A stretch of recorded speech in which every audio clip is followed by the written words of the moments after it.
This time of the year, a lot of us are thinking about New Year's resolutions. A lot of times by February, we've already blew it. We're going to talk about resolutions today, and not in the traditional way, but let's reframe them. Welcome to the Happy Headspace Podcast.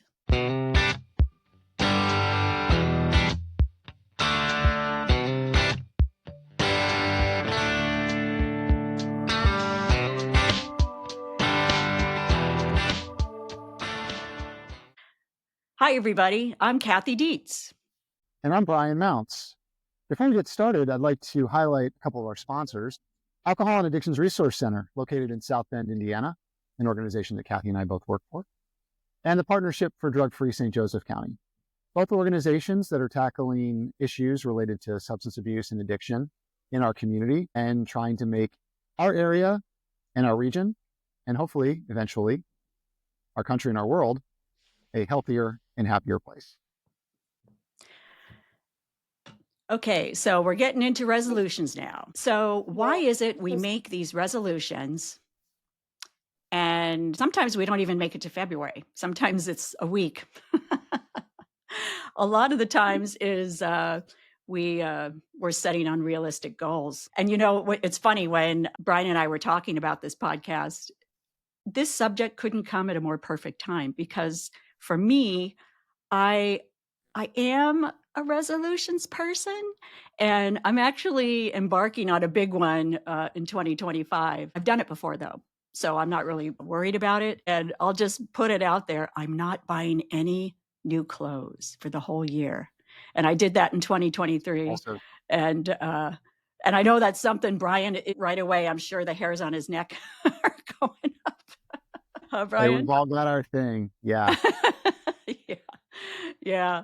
But as I'm preparing for it, and having done it before, I can look back at things, how it went, and how I can prepare for this time. So I'm going through all of that right now. So it's just kind of funny. You've got some confidence because you've done it before, so you know that you can do it again. Yeah. And I think I've done resolutions before, like, okay, how many years I'm going to learn Spanish. I'm going to lose 20 pounds. I'm going to, all these things that we, that a lot of other people probably have tried. And Spanish, I actually got about 6 months in. And I know a little bit where, like, if people are talking, I can be like you'll see my face go, oh, and I'm concentrating. But so, Brian, I know you have a different kind of philosophy about resolutions. Why don't you talk about that?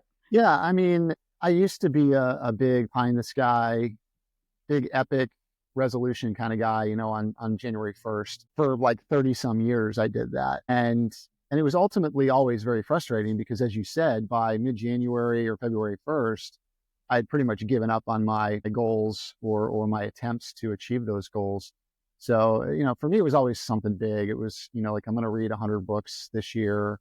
Whoa. Or certainly as someone who's, in long-term recovery from alcohol use disorder, it was usually like, I'm not going to drink at all this year, or I'm only going to drink on the weekends or something like that, which inevitably I would fail at. So what I've come to do personally is not really focus on any big resolutions on January 1st. It's to try to accomplish things on a daily basis whenever it strikes me. Part of the problem for me was I would recognize in like mid-November or around Thanksgiving that, oh gosh, I really need to stop drinking, or I really need to make some big changes in my life.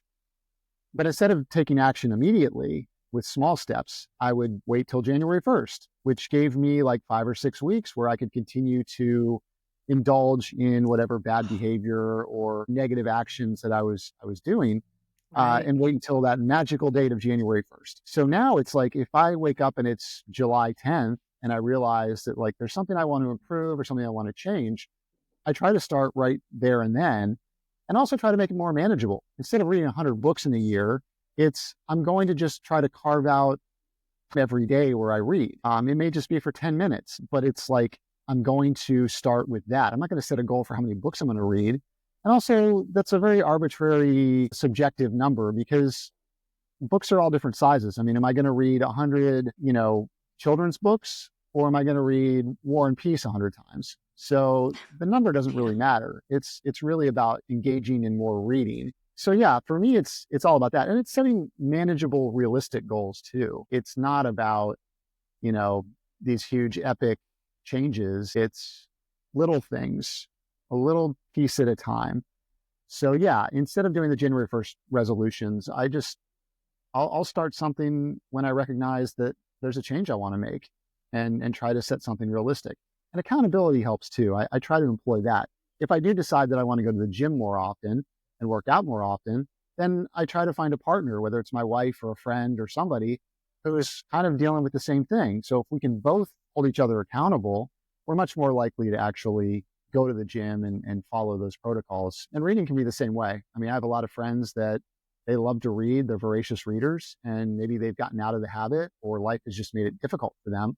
So, we work together to kind of hold each other accountable and all that kind of stuff. So that's kind of my approach at this point in my life. Yeah, you have a really healthy approach. And I have nothing against I think, resolutions.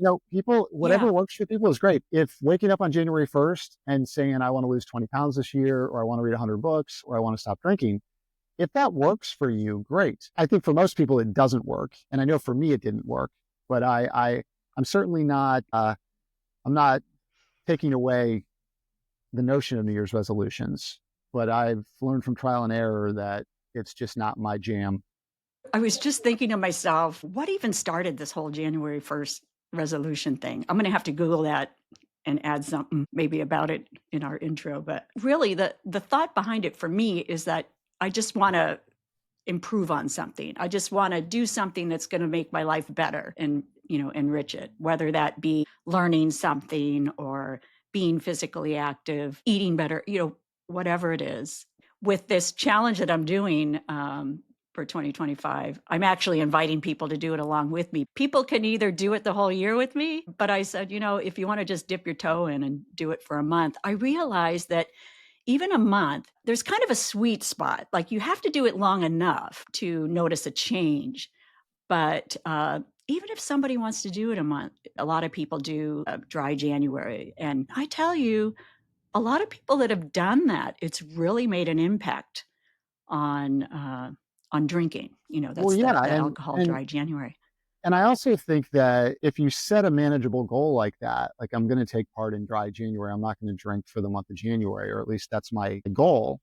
You may find that when February 1st rolls around, you feel so good, you're feeling healthy, you may be feeling a little more clear-headed, clear-minded, that all of a sudden that spills into February. So instead of like, oh, February 1st, you're out at the bars, maybe it's like, well, February 1st, I don't really feel like drinking today. And then February 2nd and February 3rd. So it could actually end up being something where you've only set a goal for 1 month, but it's had such a positive influence on all aspects of your life or some aspects of your life that it just kind of organically continues into February and maybe into March and maybe in April, who knows?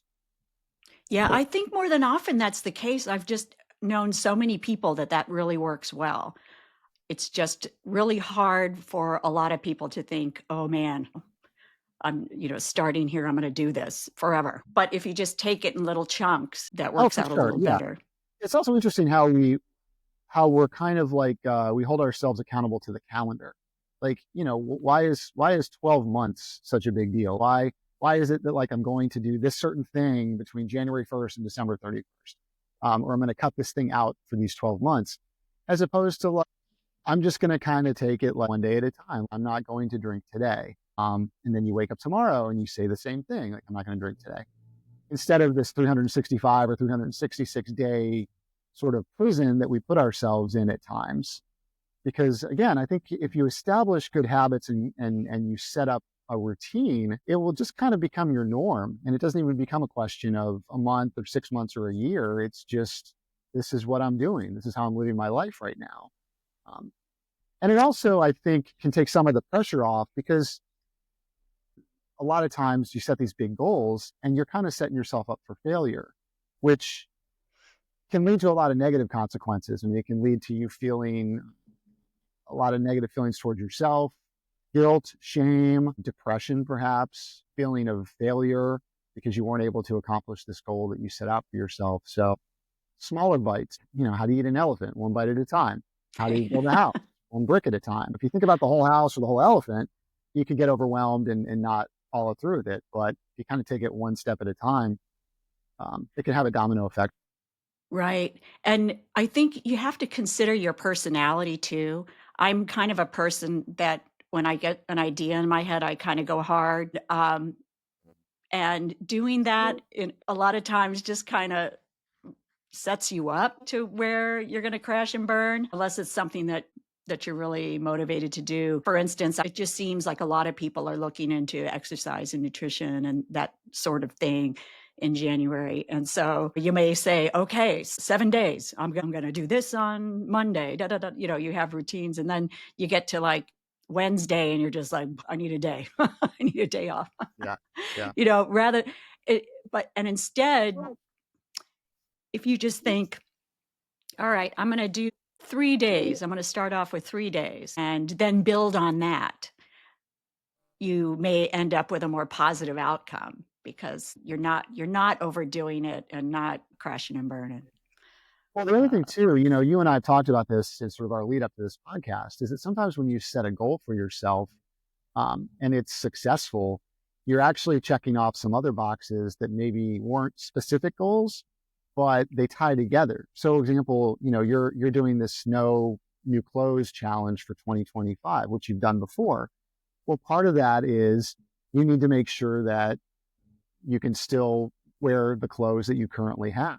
Right. Which means, you have to stay fit and you have to watch your diet and you have to take care of yourself, because if you lose weight or if you gain weight, then those clothes don't fit. And then you're kind of in this weird situation. So by trying to accomplish that one goal of not buying new clothes, even though your goal may not be to eat healthier or to lose weight or to maintain your current weight or to stay in the same body shape you're in, but you kind of have to do that.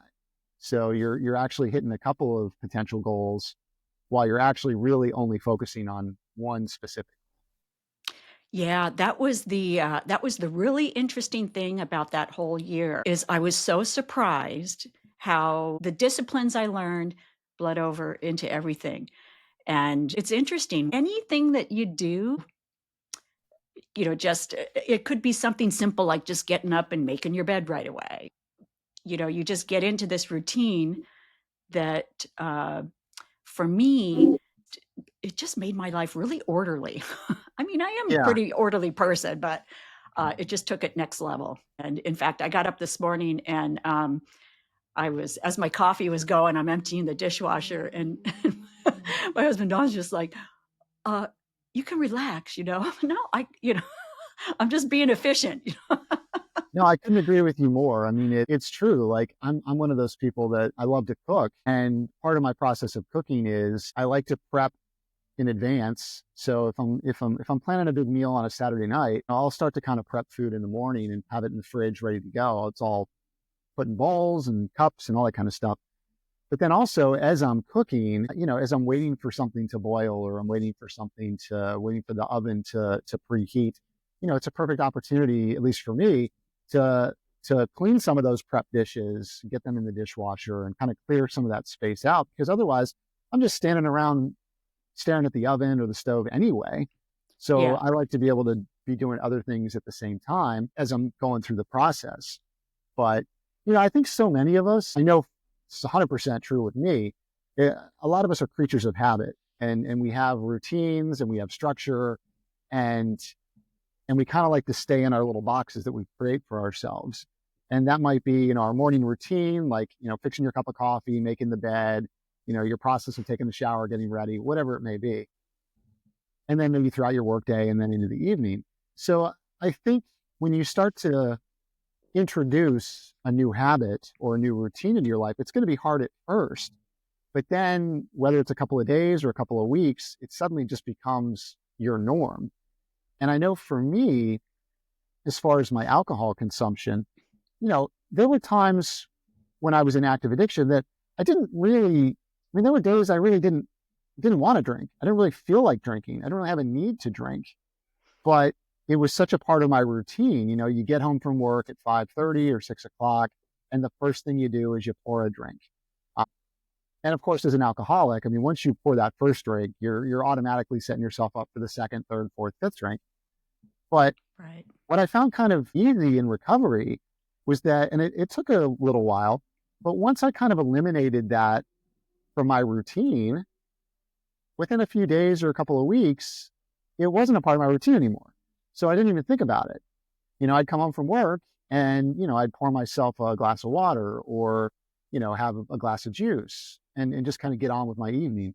So I think part of resolutions or these changes or goal setting that we're talking about is really just establishing new routines and new structure in your life that will be uncomfortable and feel weird at first, but within a very short period of time will feel very normal and just feel like it's always been that way.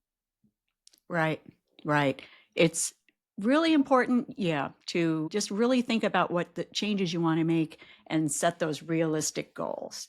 And I guess maybe start out on leaning towards the conservative end rather than going full bore. And I think it's always easier to kind of start out with first off, I mean, you set a small goal for yourself or a measurable, accountable goal, reachable goal. One, you're much more likely to follow through than if it's this big, huge, epic goal.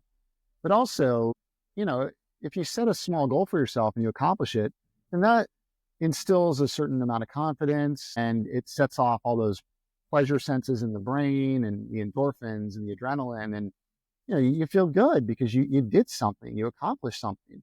And you want to have that feeling more and more. So you may find that accomplishing that short little goal of a day or a week or a month will maybe, again, be a domino effect to leading to 2 months or 3 months or 4 months or an entire year or maybe forever, depending on what it is. So, yeah, I mean, establishing confidence and feeling good about yourself is a huge part of it too.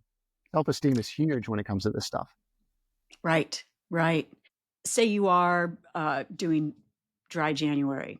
That means you're not going out maybe to bars or clubs with your friends.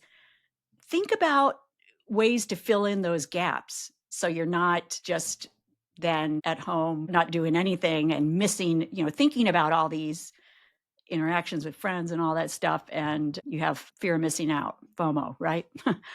um, that's going to help you too. It's very mentally challenging to do a resolution and to be successful, because when you're not doing something, it's like, okay, now what am I doing? No, but here's the thing, like we live in a golden age of opportunities to stimulate our senses. Uh, it's more than in any period in the history of time. And I sometimes think back to like 18th century, the 19th century, the early 20th century, where sometimes people had to work pretty hard to find things to stimulate their senses. We don't have that problem. I mean, Yeah. if you love music, if you love to listen to music, play music, it's right there at your fingertips. If you like to read, any book that's ever been published is right available at your fingertips. Movies, television, going outside and enjoying nature. If you like video games, if you like crossword puzzles, if you like anything, it's right there. There's so many ways that we can fill that void.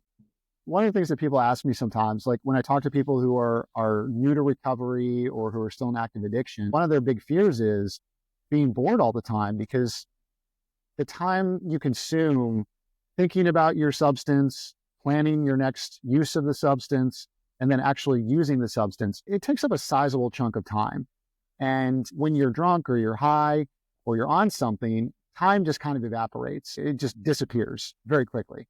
And so there's this fear that sobriety and recovery, what am I going to do with all that free time? And I tell people it's boring at times, but it's gloriously boring. Like, I'm clear-headed. I'm not chained to a substance, and it's wonderful. But it can be boring. But there are so many ways for me to fill that void caused by the, quote unquote boredom. And so I never find myself lacking for things to do or people to talk to or adventures to go on. And a lot of them don't require spending money or not spending a lot of money. So that's even better. But Right. yeah, there's so many things that we can do to fill that void. If you like to go out to bars or you like to do certain things that maybe have negative consequences, there are a lot of good ways to fill that time that you'll find very enjoyable, very pleasurable, and will also, again, help with that self-esteem and confidence and feeling good about yourself.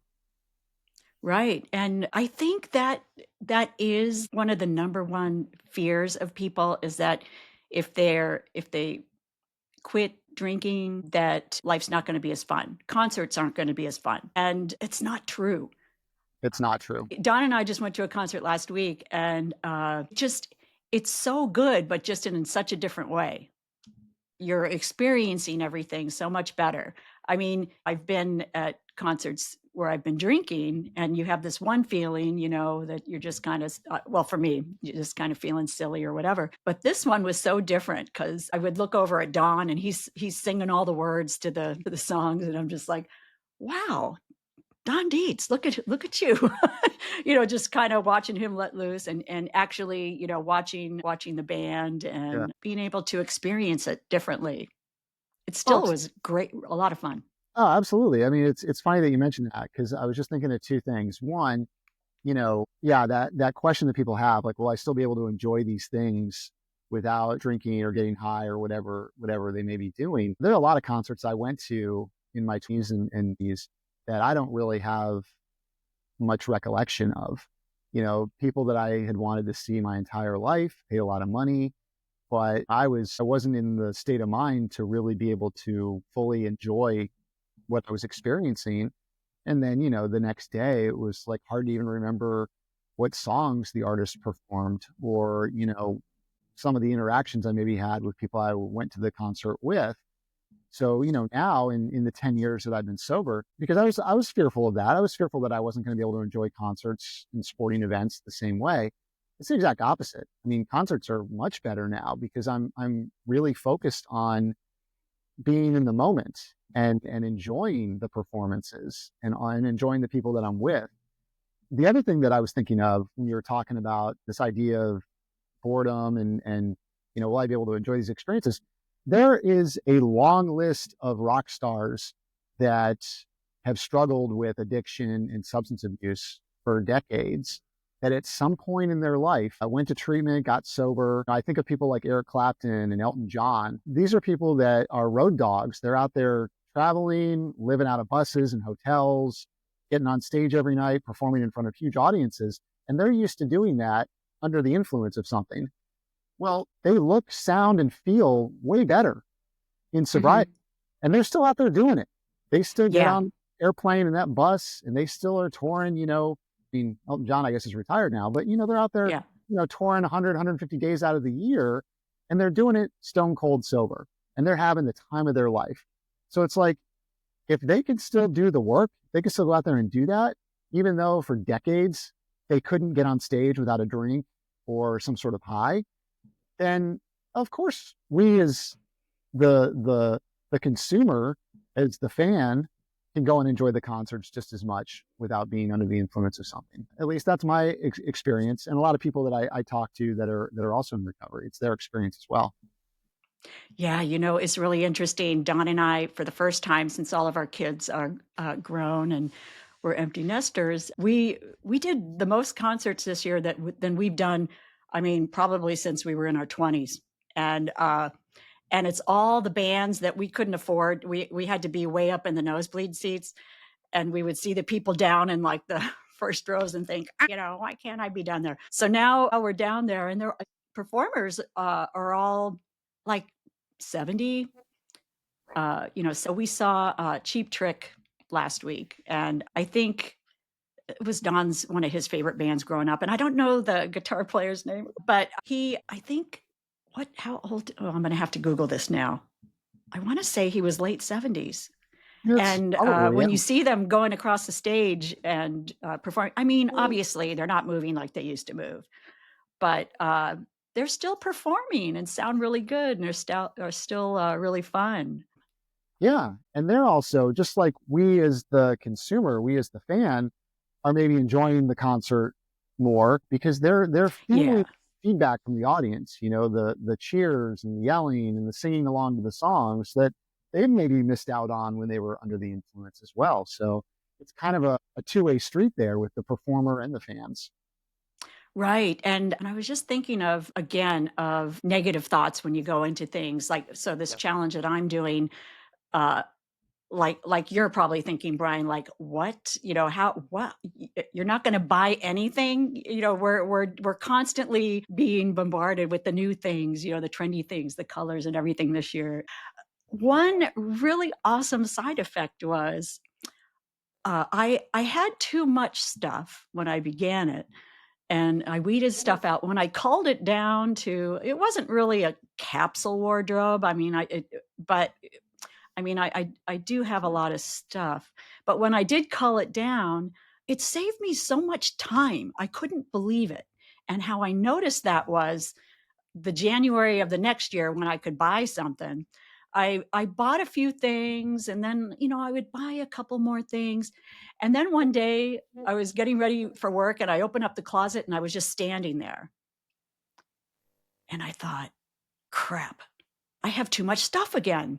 Because I had to think about, what am I going to wear? But instead of just grabbing the thing, the few things that all coordinated and I could get ready in minutes. There are these hidden benefits. It's just kind of I, crazy how that that works. that hits me in the feels for sure. Yeah.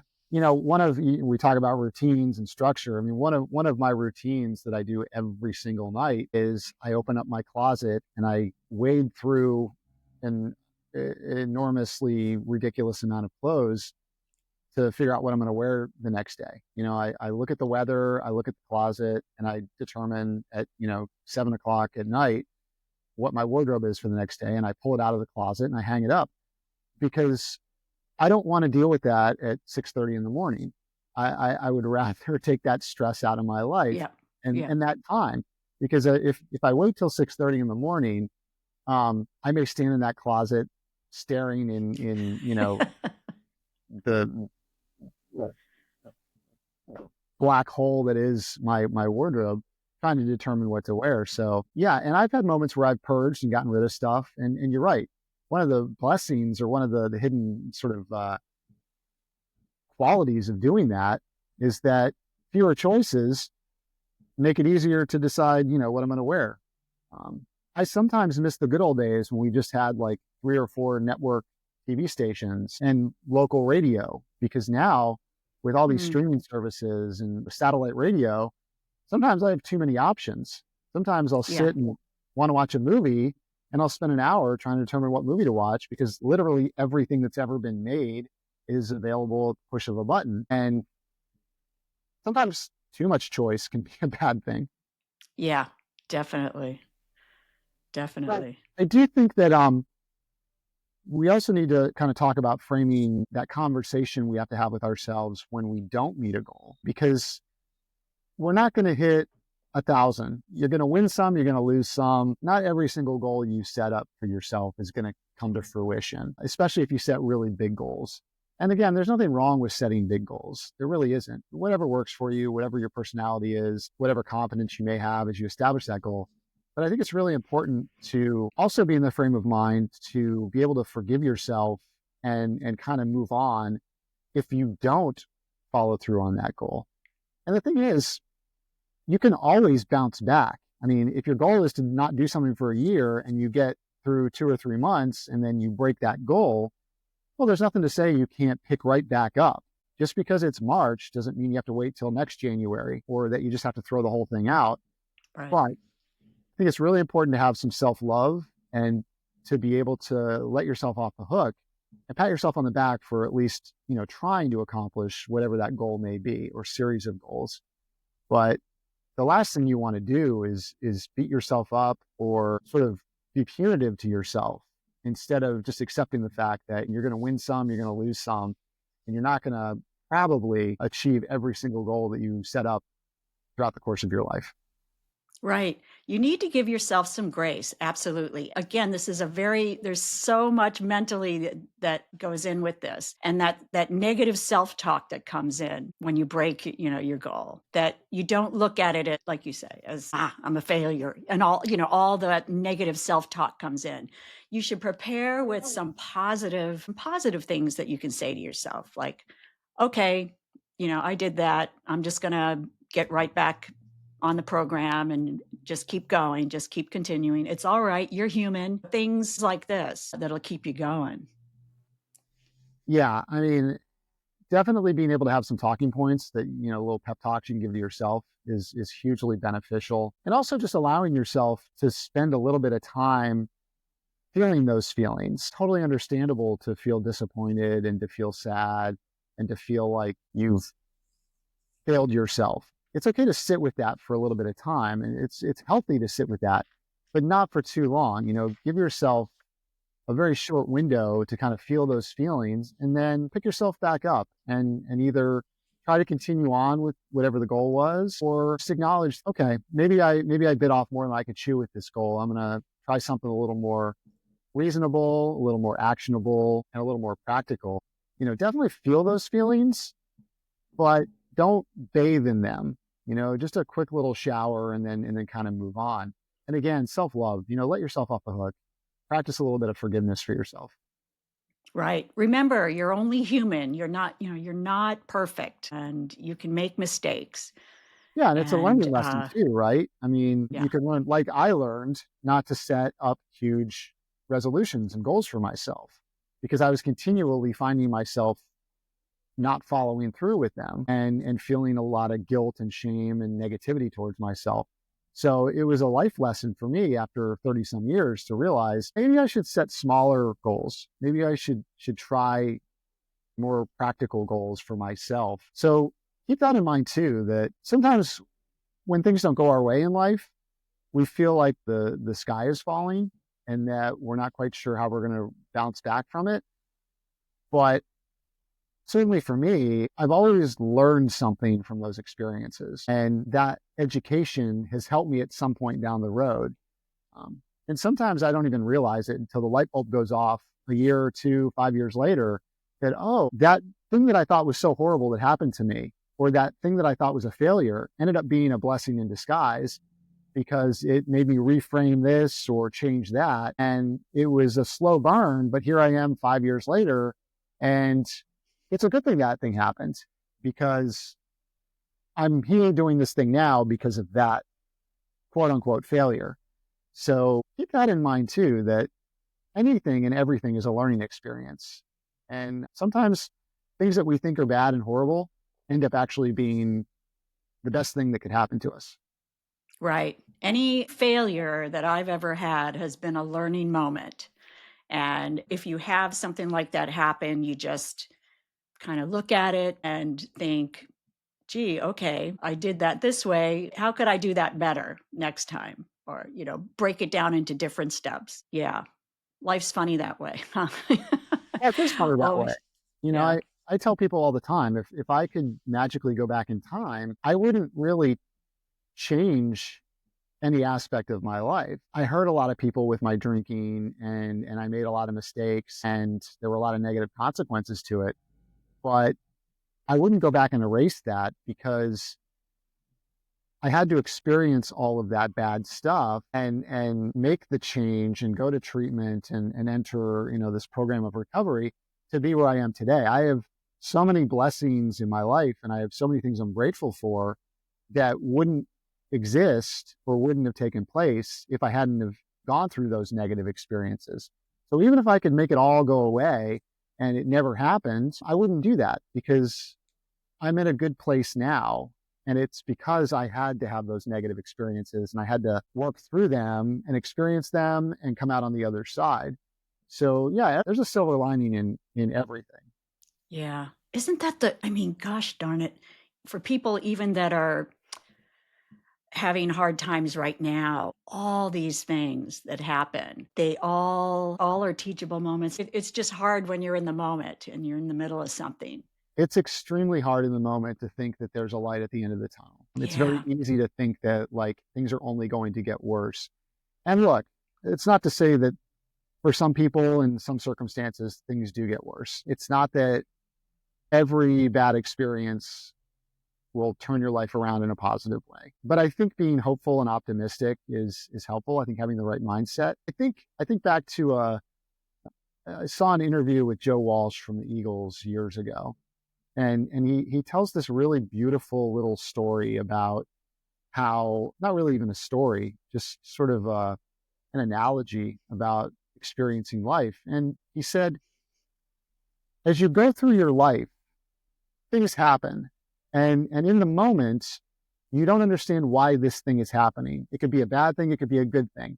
Maybe you won the lottery and you don't understand why you deserve to win the lottery. Maybe you feel like you don't deserve it. You don't deserve good things to happen to you. Or there's chaos and there's craziness. But he says you're going through life, things happen that don't make sense in the moment and can really take you off the tracks that you're on. But as you get older and as your life progresses and you look back on these moments in your life that seemed chaotic and didn't make sense in the moment, you realize that your life, especially as you get older and get towards your end of life, everyone's life is like a novel. And every period in your life is a chapter. And you see that all those experiences and all those things that didn't make sense at the time are actually like this beautifully crafted narrative that's leading to sort of like the climax of the novel, or it's this build up to the novel. And so we don't feel that in the moment. We feel like things don't make sense and we're losing control of things, or why are these things happening to me, good or bad? But as Joe Walsh said, as you look back on them, they all fit into place, like very beautifully written, narrative in a novel, that it all flows together to create this overall story that makes total sense. This makes me think about something people may wonder or people may hear about 60-year-olds, which I'm in that category, how you basically become Teflon at that point. And it's because of this reason. You've had so many experiences that it's just like, whatever, everything bounces off now. I thought about when I was a kid growing up, we moved around a lot. I was in 23 different schools, if you can imagine that. And a lot of people, when they're in a new situation, or a new event, or they walk into a room and they might be introverted or whatever. I always had to sell myself. I would always be the new kid.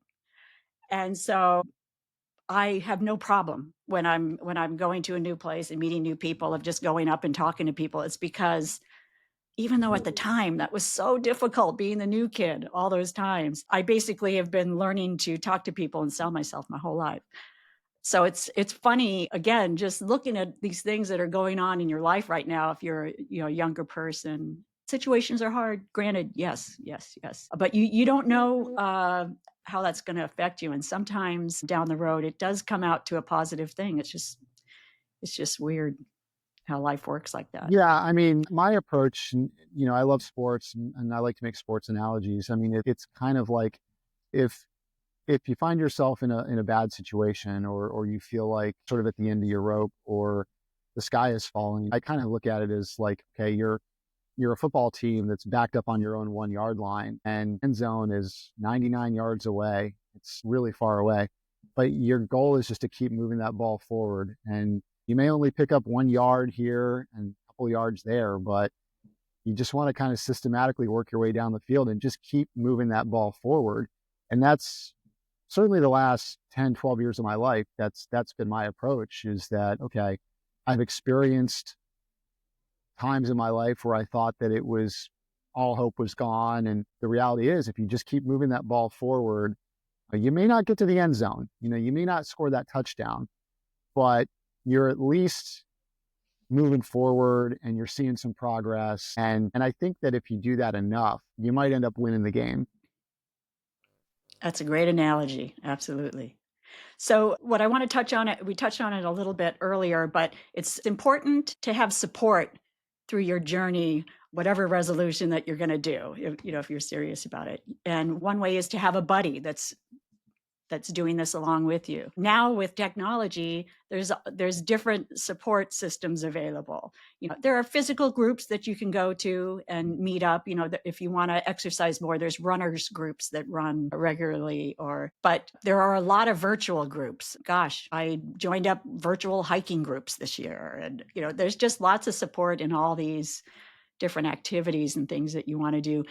Another thing is there's a lot of tracker apps. Maybe to stay on the straight and narrow, with your goals, you need that accountability with a wearable watch or an app that you can track your progress. And then there are coaches you can hire if you think you need to go to that level with somebody that's experienced in the area where your resolution is. Yeah, I agree. Yeah. I mean, accountability is huge. I think the loftier the goal is, the more essential it is to have a support system around you, or to have, partners that are trying to accomplish the same goal. But even if it's a small goal, it's still helpful to, share with someone. I mean, even if my goal is just to read every day, even if it's 10 or 15 minutes, to tell my wife, this is my goal. I really want to make this happen. And she may be able to help carve out that time for me, or she may be able to remind me or kind of keep me on top of it. And that's a pretty small goal, but certainly something larger would definitely benefit from support and accountability. Right. And even, gosh, with reading, there's so many reading groups now. And what's good about those is that you have a book, you all decide on the book, you're going to meet a month later. And so you have to read the book. Exactly. So you have these group of people that you're accountable to. Yeah. So The yeah. other thing too, it's funny how like our brain is sort of wired to enjoy rewards, like this reward system. My wife and I have a Peloton, and something that we need to get back into the routine of using, which has been difficult for us with a couple of toddlers and trying to balance that, but no excuses. But one of the things that Peloton does really well is every time you do a class or you accomplish a little goal, you get like a badge. Like they give you these little badges that you collect. You have an account, and if you complete a certain number of classes, or if you complete a certain music class, because they always have different themed classes on the Peloton. They might have an 80s or 70s rock theme or something like that. And sometimes when you complete one or multiple of these, you'll get like this little badge that pops up. And it's such a great feeling when you get these badges, and they don't mean anything. They don't count for anything. They're not a commodity that you can use for anything in your life. But when I go into my account and I see this huge screen of all these little badges, these colorful stars and rainbow badges and all that kind of stuff, it makes me feel good, and it makes me feel like I'm accomplishing something. And so even setting yourself up with a reward system can be beneficial as well. If I do this certain goal, then here's going to be my reward. It's sort of your own accountability, unless you have someone who's giving you those rewards. But yeah, I think accountability, support system, and a reward system all go a long way to helping accomplish goals. Right. That reminded me when you said that, the rewards, Duolingo, the language app, has that where you'd go to different levels and you'd get these badges and these special things. Yeah. Always made me feel very accomplished. I even think back to my days in the Boy Scouts. I mean, it's kind of the same idea, right? Oh, right. I mean, there's this never ending list of badges that you can acquire as a Boy Scout. And, I don't remember what badges I got. It was, 35 years ago. And I certainly don't have them saved anywhere, but it was such a great feeling to, accomplish a goal as a Boy Scout and get this badge that I could put on a sash or put on my uniform or put somewhere. It's a cheap little iron-on or sew-on badge that is worth about a nickel.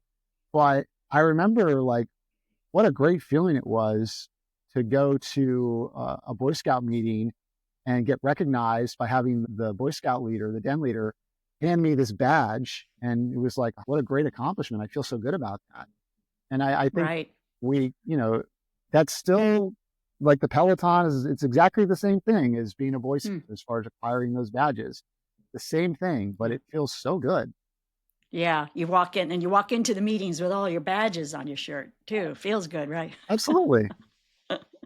Yeah. Well earned, a lot of those. So yeah, you talked a little bit about support with your wife, Blake, and that is really important if you're challenging yourself with a resolution, to be surrounding yourself with positive people. I think that speaks volumes for just living life in general. Try not to surround yourself with negative people. I try not to surround myself with negative people. I always joke that I'm not a huge Harry Potter fan, so I only know a little bit about the Harry Potter universe, but I do know about the Dementors. And I know that like they suck the joy out of people's lives. And I sometimes, sort of an anti-Dementor in that if I'm around negative people, I tend to absorb their negativity. I tend to like eat that negativity up. And it doesn't necessarily make me a negative person, but it eats away at my joy, and it makes it hard for me to stay positive. So I try to eliminate as many negative people in my life as possible, or walk away from conversations that I feel are just negative and aren't going anywhere. They're not productive. People are just complaining for the sake of complaining, or just negative for the sake of being negative. So yeah, surround yourself with positive people who are going to support you in a positive way.